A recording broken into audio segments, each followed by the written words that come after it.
On va introduire notre cher professeur Antoine Pio. Bonjour. Bonjour, professeur. Donc, on est là aujourd'hui réunis pour cette première édition de Sprint e-santé, co-organisée avec la Technopole et ISIS, comme vous le savez. Donc, aujourd'hui, on a la chance, pour le mot introductif, d'avoir professeur Antoine Pio, un grand acteur en santé numérique. Il est au Gérontopole, il va se présenter rapidement. Et en plus, il siège dans notre conseil d'école et c'est avec lui qu'on essaye de penser l'avenir et ISIS 2030. Donc aujourd'hui, il va plutôt nous parler un petit peu de ce besoin de nouvelles solutions dans le domaine santé numérique et plus précisément dans le domaine du vieillissement. Antoine, je suis accompagné de Virginia Jouan et des autres co-organisateurs Adrien Desfossé et Nicolas Singer et Alexandre Provida qui ont organisé ces 3 journées de sprint e-santé. Je te laisse la parole. Donc là, c'est les étudiants de 3e année et 4e année de notre cycle d'ingénieurs qui s'intéressent à l'entrepreneuriat et à l'innovation. Voilà, je te laisse la parole pour leur parler. Merci beaucoup. Merci à toutes et à tous. Donc, je vais vous faire une petite présentation rapide de quelques notions autour du vieillissement et des nouvelles technologies. Après, on pourra même prendre le temps pour quelques questions, si c'est faisable. Je pense que c'est pas mal d'échanger un petit peu. Donc, qu'est-ce que je peux vous dire concernant le vieillissement déjà? Donc, contrairement à ce que l'on croit ou à ce que l'on entend, on ne peut pas dire que l'on vieillisse très bien en France. C'est vrai qu'on entend toujours parler de la fabuleuse espérance de vie, notamment des femmes qui se rapprochent sereinement des 85 ans, des hommes qui se rapprochent sereinement des 80 ans. Mais en réalité, ce n'est pas très informatif comme information parce que finalement, vous le savez tous, on peut vieillir de diverses manières. Et finalement, vieillir en toute autonomie et en bonne santé, ça, c'est un enjeu réel, ça correspond réellement aux vraies attentes des vrais gens. Moi, dans mes patients, j'ai très rarement des gens qui me disent « je veux vivre très, très, très, très longtemps, le plus longtemps possible ». Ça, c'est un délire de quarantenaire de la Silicon Valley, mais les personnes âgées, c'est franchement pas leur préoccupation. Les personnes âgées, elles veulent être confortables, ne pas avoir mal, être maîtres de leurs décisions, vivre où elles veulent, pouvoir échanger avec leurs proches. Donc, c'est des notions beaucoup plus pragmatiques, beaucoup plus terre-à-terre, probablement beaucoup plus sages.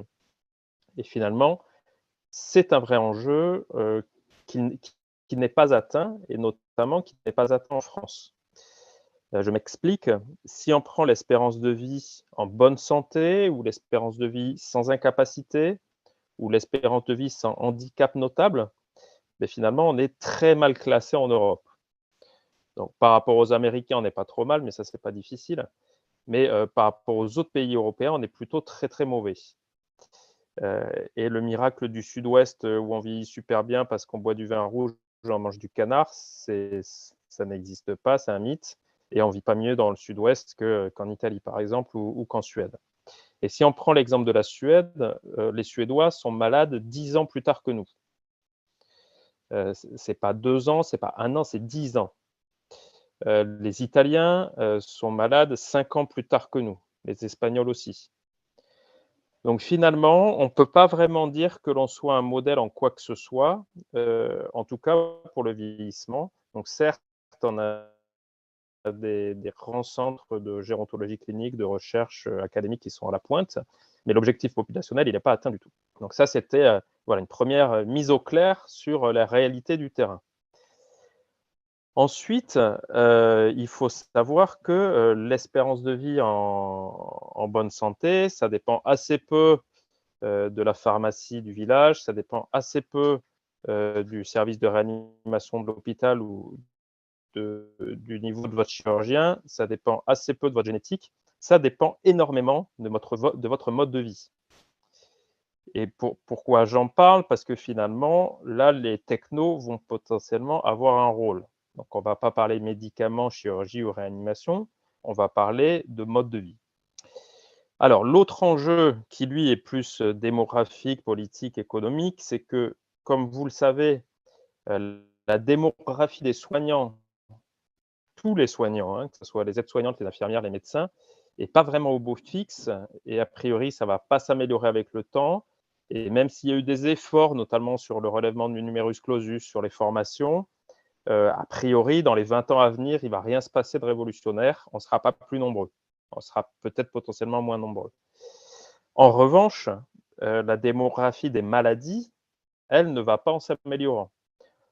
Alors pourquoi? Parce que les gens vivent vieux, ça c'est la bonne nouvelle, mais ils vivent vieux et mal. Donc c'est-à-dire ils vivent vieux malades. Donc il y a une explosion des pathologies chroniques. Donc autrement dit, 2 courbes qui se croisent et ce n'est pas vraiment une bonne chose. Donc ça veut dire quoi? Ça veut dire que la médecine conventionnelle, notamment le présentiel, ne sera pas suffisante. Donc on peut le tourner dans tous les sens, ça ne fonctionnera pas. Aujourd'hui déjà, un médecin généraliste, il voit son patient en moyenne, il le voit tous les 6 mois, on va dire, pendant 13 minutes. Donc vous vous doutez bien qu'on ne peut pas vraiment faire de la prévention personnalisée en voyant quelqu'un 13 minutes pendant 6 mois, ce n'est pas possible. On peut lui faire un certificat pour aller faire de la course à pied, on peut lui dire de dormir un peu quand il a un rhume, mais c'est tout, hein. On ne peut pas faire grand-chose de plus. Donc si vous voulez, la situation d'échec de la médecine générale en France, elle est mécanique. Les pauvres, ils y sont pour rien, les malades n'y sont pour rien, les médecins n'y sont pour rien. Ça ne peut pas fonctionner.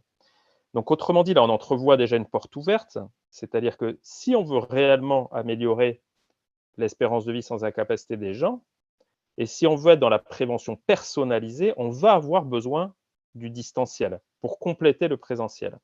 Et on va avoir besoin des technologies de l'information et de la communication. Donc là, ce n'est pas la techno-gadget, ce n'est pas du techno-push, c'est nécessaire. Donc déjà, on part bien. Mais il faut pouvoir identifier le bon besoin. Et finalement, tout est dans le nom, technologie de l'information. Il y a un besoin d'information d'abord, parce que 80% des patients vont sur Google avant ou après une consultation. 80%. Et c'est du déclaratif, donc en réalité, c'est tout le monde. Donc ça veut dire qu'il y a un problème d'information. C'est-à-dire vos professionnels de santé référents de proximité ne sont pas votre référence d'information, c'est Google votre référence. Et ça, c'est problématique. Donc ça veut dire déjà que ces technologies peuvent nous aider à faire du référent de proximité une source d'information, y compris à distance. Je vous laisserai trouver des pistes. Donc, technologie de l'information et de la communication. La deuxième chose, c'est la communication.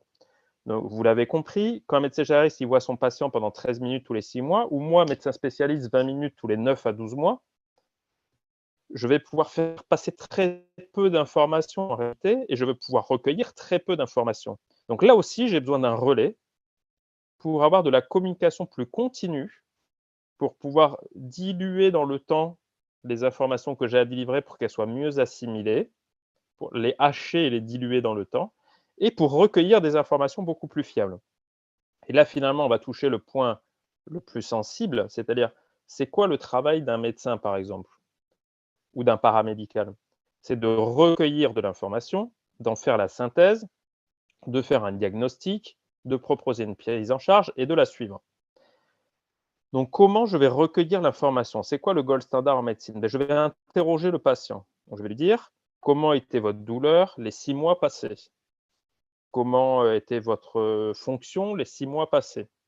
Comment était votre transit les 6 mois passés? Donc déjà, on se rend compte que c'est assez limité. Déjà, c'est subjectif. C'est qu'est-ce que vous voulez bien me dire sur votre transit et pas j'objective pas votre transit. Et deuxièmement, il y a un énorme biais de cognition. C'est-à-dire, je ne sais pas si vous vous rappelez comment était votre crotte il y a un mois, moi non. Donc ça, c'est problématique. Il y a un biais monstrueux qu'on appelle un biais mnésique. Et deuxièmement, c'est purement subjectif. Et toutes les études qui sont intéressées au sujet, donc pour le coup, ce n'était pas sur les selles, c'était sur l'activité physique principalement, on a vu que dès qu'on avait une mesure objective comparée à des mesures déclaratives, donc ce n'est pas des mesures, des données déclaratives, mais il n'y avait aucune corrélation finalement. Quand votre médecin vous demande comment vous mangez, quelle est votre activité physique, ce que vous lui répondez, ça n'a rien à voir avec la réalité. Ça, c'est factuel. ou alors vous êtes quelqu'un hors norme. Donc déjà, cette remontée d'informations, cette collection d'informations objectives, ou alors subjectives, mais plus fréquentes dans le temps, par exemple, renseigner des données via une app, via, je ne sais pas, une plateforme de suivi. Bon, je ne vais pas vous donner trop d'indices non plus, mais donc renseigner des données en continu subjective et les confronter à des données objectives mesurées, déjà, ce serait une avancée magistrale, parce que finalement, ce que je vous ai dit, c'est qu'on basait nos diagnostics sur des données fausses. Et 70% des diagnostics reposent sur l'interrogatoire.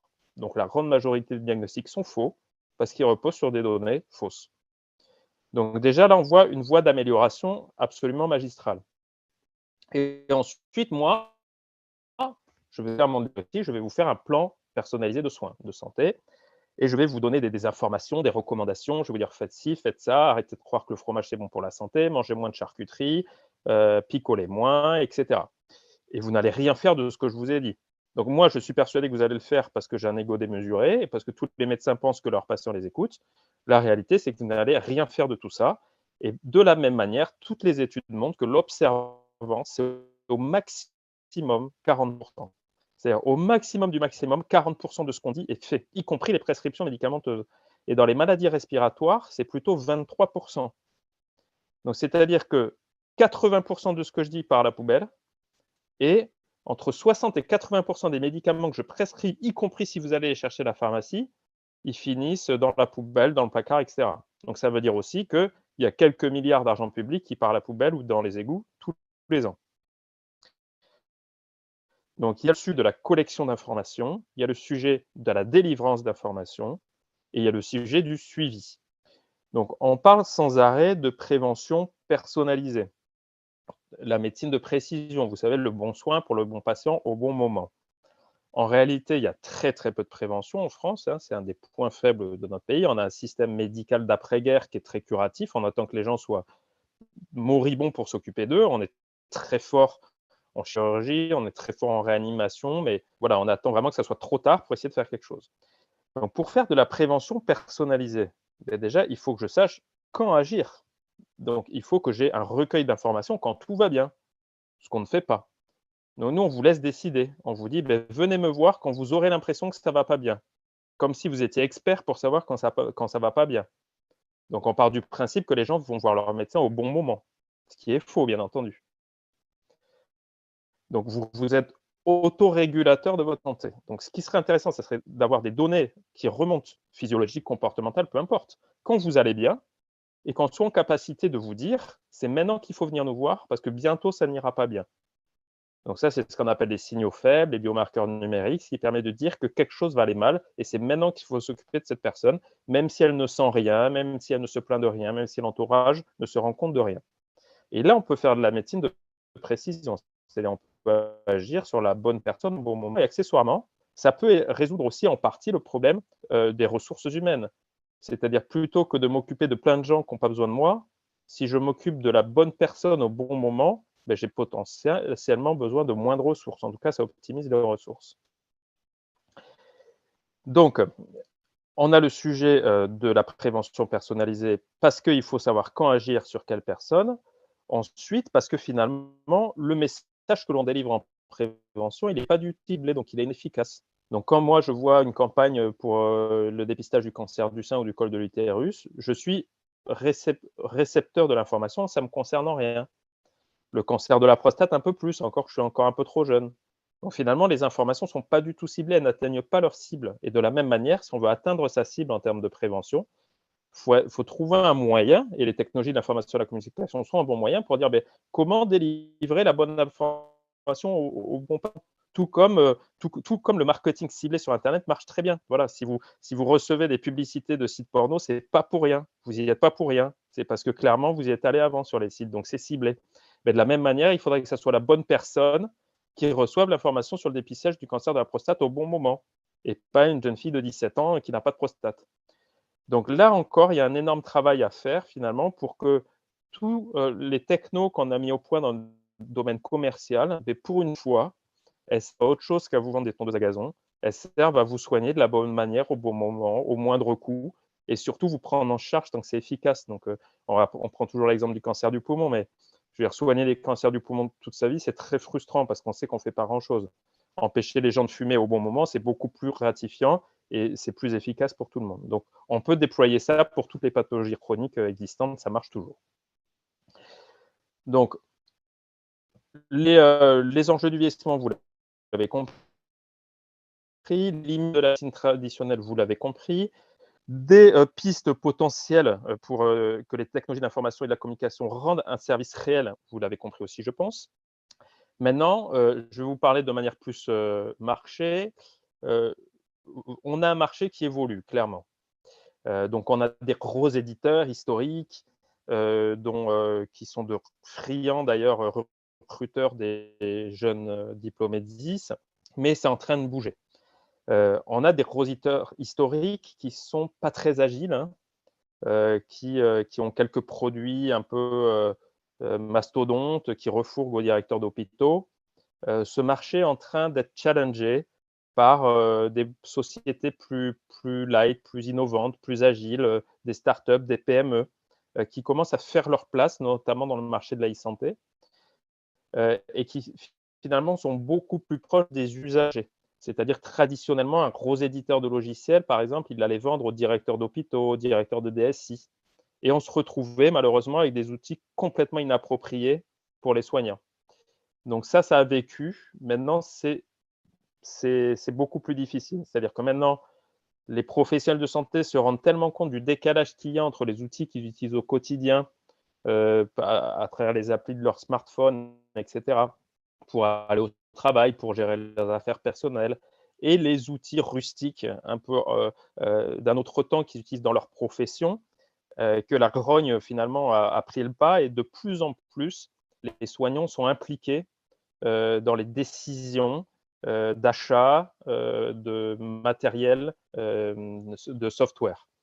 Et finalement, de plus en plus, on se tourne vers des sociétés un peu plus petites, plus agiles, qui écoutent réellement les usages et qui font ces vraies itérations, parce que voilà, la méthode agile, les itérations, la co-construction, c'est des mots-clés qu'on retrouve partout, mais en réalité, il y a peu de gens qui le font, pardon. Et finalement, quand on arrive à trouver des sociétés qui ont cette culture du développement agile et de vraiment l'imprégnation des usages, ben, ça marche très bien. Et on le voit là, notamment dans les sociétés qui commencent à remporter des gros marchés régionaux en télésanté, ben, c'est plus du tout les mêmes profils qu'avant. Et je pense que vraiment, là, pour vous, il y a un énorme marché qui s'ouvre et qui peut vraiment être intéressant. Mais ça veut dire quoi? Ça veut dire finalement qu'il va falloir beaucoup plus vous imprégner des usages. Beaucoup, beaucoup plus. Et aller voir. Alors, vous avez fait des premiers pas hein, à l'école ISIS avec votre Living Lab, avec les jeux sérieux, notamment Clone, que vous faites en partenariat avec des paramédicaux. Et c'est très bien, vous avez anticipé ce que d'autres n'ont pas fait. Mais il faut aller le plus loin possible et vraiment aller passer un établissement pour vraiment comprendre comment ça se passe.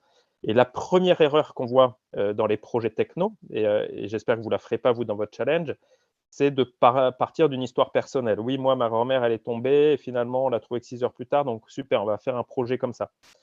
Alors finalement, oui, ça ne suffit pas une histoire personnelle. Il faut vraiment aller se rapprocher d'experts de santé, de gens du terrain, et leur dire déjà, est-ce que mon histoire personnelle, c'est un vrai besoin non couvert? Ou est-ce que finalement, c'est juste une erreur de parcours ou de prise en charge? Est-ce que vraiment, il n'y a rien? Est-ce que c'est un besoin fréquent? Ou est-ce que c'est une histoire de chasse qui n'arrivera à personne d'autre? Est-ce que finalement, vous avez des pistes? Est-ce que c'est juste un manque d'argent ou est-ce qu'il vous manque des outils? Est-ce que c'est un problème organisationnel, de conduite du changement, ou vraiment il vous manque un outil pour mener à bien votre mission? Donc ça, vraiment, ce travail d'enquête, de benchmark, d'imprégnation du terrain, des usagers auxquels vous allez proposer l'outil, c'est vraiment l'erreur que font 95% des entreprises, y compris des gros industriels, surtout des gros industriels. Et finalement, qui dépensent des millions à R&D pour se rendre compte à la fin que leur produit ne sert absolument à rien. Après, ne surtout pas vous laisser embarquer par la techno et penser low-tech avant de penser high-tech. On n'arrête pas de citer les grandes licornes de l'e-santé et au premier rang desquelles Doctolib. Excusez-moi, mais Doctolib, c'est vraiment de la très low-tech, d'accord? ils n'ont absolument levé aucun verrou technologique. Et pourtant, c'est une réussite majeure. Pourquoi? Parce qu'ils avaient vraiment bien identifié le besoin. Ils ont fait un outil simple, robuste, qui répondait à un point de douleur. Donc, je ne dis pas que c'est un modèle, hein, Doctolib. Je veux dire que, surtout, n'ayez pas le réflexe intelligence artificielle, avatar, low-tech, robustesse, simplicité. Et après, peut-être qu'il y aura besoin de monter le niveau. Mais ça, c'est un second mauvais réflexe. Et après, ce qui fait clairement l'échec de beaucoup de solutions, c'est l'intégration dans le parcours. Je peux avoir identifié un besoin non couvert, proposer un produit qui répond, qui est simple, robuste, mais la conduite du changement dans le quotidien, c'est très compliqué. Et finalement, arriver à rajouter un outil, à venir plugger un outil dans des usages ancrés dans le marbre, avec un parcours patient extrêmement rigide, c'est très compliqué. Et ça, vraiment, il faut l'anticiper. Qui va être l'usager final? Qui va être l'utilisateur intermédiaire? À qui je vais demander une tâche de plus? Si vous demandez un clic de plus à un médecin ou à une secrétaire, ça peut tuer votre produit. Donc, vraiment, il faut penser dans les moindres détails de l'usage et bien identifier chacun des acteurs. Et ensuite, bien évidemment, le dernier point, et j'avais dit que je ferais court, donc j'accélère un peu, c'est le modèle économique et la monétisation, c'est-à-dire qui paye. Alors, il ne faut pas se fermer des portes. On dit toujours en France, le patient ne peut pas payer. Bon, ne fermez pas de porte, mais pensez-y. Qui peut payer? Un médecin généraliste, il ne vous lâchera jamais 2 euros. Une famille, si ça doit vraiment lui rendre un service et si elle peut partir en week-end, elle sera prête à payer. Si certaines spécialités médicales sont beaucoup plus de proportions à payer, soit parce qu'ils gagnent beaucoup mieux, soit parce qu'ils ont la notion de l'investissement, comme les radiologues qui achètent leurs machines. Parfois, on a le réflexe sans arrêt, les mutuelles vont payer, les assurances vont payer, c'est rarement vrai. Donc, potentiellement, l'assurance maladie va payer, oui, d'accord, mais il faut vraiment une étude clinique qui démontre vraiment la balance bénéfice-risque. Donc, quel va être votre bénéfice différentiel? Quel va être le risque résiduel? Voilà, il faut réfléchir à tout ça. En fonction de qui est le payeur, ça ne sera pas du tout la même démarche. Et vraiment, il faut y penser d'emblée. Et quand on pense payeur, attention, encore une fois, il faut payer l'outil, il faut payer l'acte. C'est-à-dire, faire un outil remboursé, ça ne veut pas dire qu'il sera utilisé. Parce que si la personne, ça lui prend 5 minutes de plus et qu'elle n'est pas payée pour l'utiliser, elle ne l'utilisera pas. Et on a un exemple très célèbre avec Sivan Innovation et Mouker de cancer du poumon. Donc l'outil était remboursé, ça montrait une baisse de la mortalité, mais les cancérologues ne l'ont jamais utilisé parce que le temps qu'ils passaient à l'utiliser n'était pas rémunéré. Donc vraiment, il faut réfléchir à tous ces petits détails. Donc c'est pas juste, j'ai une histoire de chasse, j'ai une histoire personnelle, j'ai une super idée d'outil qui va révolutionner, on va le mettre en place et ça va être génial. Donc vraiment, il vous faut maîtriser tous ces aspects. C'est vraiment très multidimensionnel et réfléchir à tous ces aspects de votre projet. Et encore une fois, penser simple, des choses outils simples, tech. Et après, à la limite, on va rajouter des petits éléments un peu sexy, un peu techno, le mot-clé IA si ça vous amuse. Mais vraiment, il ne faut pas s'engouffrer là-dedans en premier lieu. Voilà. Donc, il reste du coup 5 minutes pour les questions éventuelles.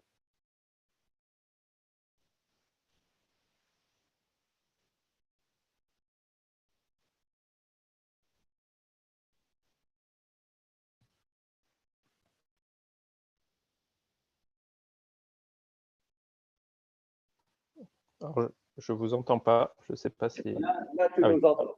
Oui, super. En tout cas, je laisse Adrien. En tout cas, merci beaucoup pour cette belle intervention qui remet toutes les dimensions d'une vraie solution et de ce besoin d'innover dans ce secteur. On va passer à la partie questions-réponses. Mais en tout cas, tu as pu brosser tous ces aspects que normalement, ils sont censés réfléchir pour les différentes dimensions. Donc là, on a une question qui, voilà, n'hésitez pas, profitez de la présence du professeur Antoine Pio. Ouais, c'est lui. Ouais. Voilà. Moi, j'ai une question avec Virginie Dehors. On se demandait, on n'a pas très entendu ça couper au moment où tu expliquais l'exemple à ne pas suivre. exemple d'entreprise à ne pas suivre de solution qui a échoué. Et on n'a pas entendu à ce moment-là, mais ça nous intéresse. Ah mince, je me souviens plus. Non, ben, je vais improviser du coup. Non, mais l'exemple à pas suivre de l'entreprise, je crois que c'est clairement ce que faisaient les entreprises jusqu'à il y a quelques années, c'est-à-dire partir de l'idée d'un besoin non couvert, sans faire de benchmark sérieux, avec finalement assez peu de relations avec l'usager final, ne pas identifier l'usager final, finalement vendre sa solution à un DSI sans se préoccuper du parcours de soins au quotidien des gens et finalement sous-estimer énormément l'IHM, l'ergonomie et l'intégration dans le parcours. Je crois que ça, c'est vraiment le grand classique, quoi, on va dire. Il y a une question. Ce micro.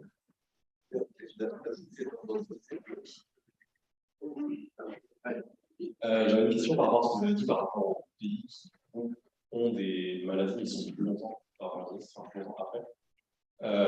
Du coup, ces pays-là, c'est par rapport à la période de vie en France.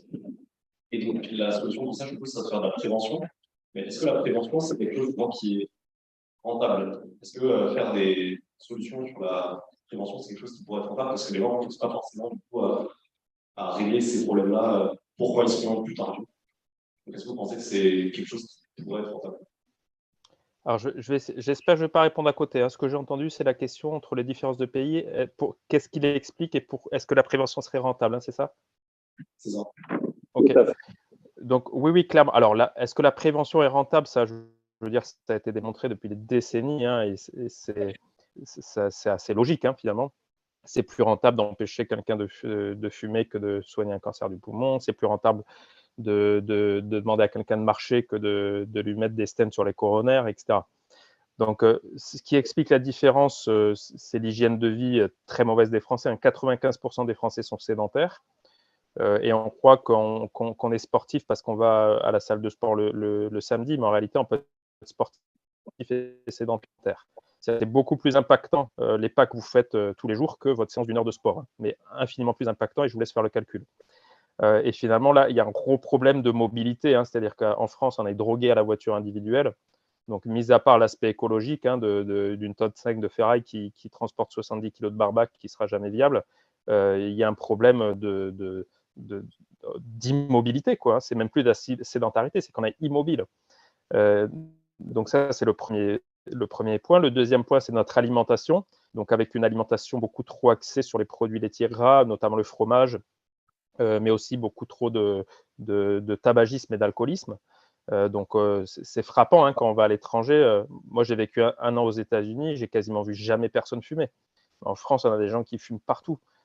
Et quand ils fumaient, ils prenaient un gant, ils mettaient la cigarette, ils allaient à 200 mètres et après ils enlevaient le gant et le jetaient. Donc c'était quelque chose presque de honteux. Il y a une tolérance à l'alcoolisme hein, avec ce mythe du vin rouge et après des lobbies énormes en France sur l'alcool. Donc on a un gros problème avec ça que d'autres pays ont réglé de manière assez hallucinante. Hein. Par exemple, vous allez en Suède, vous ne pouvez pas aller acheter d'alcool à plus de 2% en supermarché. Et vous allez dans des magasins spécialisés qui sont fermés le week-end. Donc, si vous n'avez pas anticipé votre biture du samedi soir, c'est fini, quoi. Il fallait mettre des fruits à macérer dans le jardin. Donc, vraiment, il y a des pays qui ont été très, très actifs là-dessus. Et après, oui, la prévention marche très bien. Et le seul exemple de prévention qu'on a en France, c'est le PNNS, hein, le Programme national nutrition santé, ou le Nutri-Score, qui commence à faire ses effets. C'est-à-dire qu'on voit que les industriels changent la composition de leurs aliments pour coller au Nutri-Score. Donc, finalement, c'est un vrai impact sur ce qu'on vend dans les supermarchés. Mais pareil, on n'est pas allé assez loin, quoi. C'est pas tout à fait obligatoire. Donc voilà, la France est un gros pays de l'agroalimentaire et finalement, ça peut la servir économiquement, mais ça peut la desservir au niveau santé publique. Et après, on n'a pas du tout de financement de la prévention. La France ne finance pas la prévention. Et dans ce cas, j'avais une question sur ça. Est-ce que vous pensez que c'est aussi rentable d'un point de vue monétaire? Est-ce que les gens seraient prêts à investir pour justement prévoir leur santé future? Alors, je n'ai pas trop entendu, mais je crois, est-ce que les gens seraient prêts à investir pour la prévention, c'est ça? C'est ça, à payer pour des solutions. Ben, c'est compliqué. Hein. Donc, effectivement, payer pour sa santé en France, c'est un peu compliqué. Donc, normalement, la prévention, c'est quand même des dépenses de collectivités, donc que ce soit départementale, régionale ou nationale. Donc, effectivement, payer pour sa propre prévention, c'est quelque chose d'assez difficile. Alors, pas qu'en France, hein, d'ailleurs, en réalité. Hein. Y compris dans les pays anglo-saxons, les gens vont payer pour le soin, mais pas forcément pour la prévention. Donc, c'est un point délicat, effectivement, mais il y a quelque chose à faire probablement sur l'information. D'accord, Merci. Merci. On va s'arrêter là. Vous allez, je crois que c'est bon, vous avez toutes les clés maintenant pour aller imaginer des belles solutions. Merci beaucoup, professeur Antoine Piot. Merci, avec plaisir. Bon courage et bonne journée. Au revoir.